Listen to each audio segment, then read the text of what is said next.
கர்த்தருக்கு அன்பானவர்களே, இந்த நாளில் நீதிமொழிகள் 31ஆம் அதிகாரம் 10வது வசனத்தை நான் படிக்கிறேன். குணசாலியான ஸ்திரீயை கண்டுபிடிப்பவன் யார்?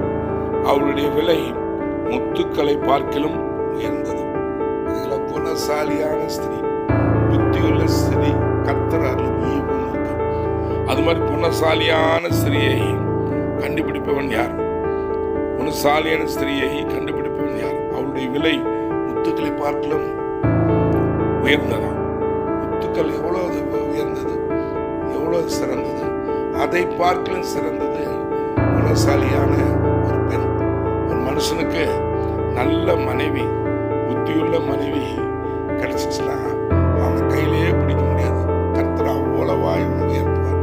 ஏன்னா அவனுக்கு எல்லாவற்றுக்கும் அவன் துணையாக இருப்பார், எல்லாவற்றுக்கும் உதவியாக இருப்பார்.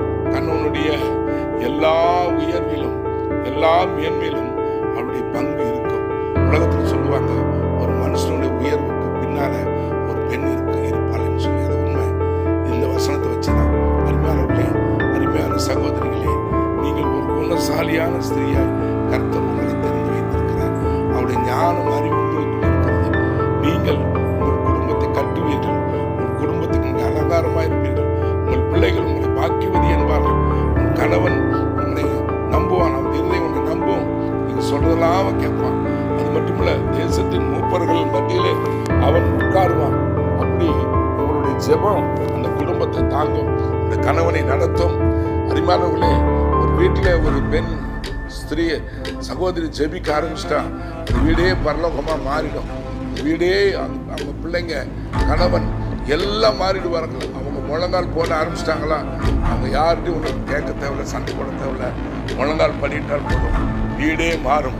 பெண்கள், சபையின் பெண்கள் முழங்கால் படியிட்டால் தேசமே மாறும்.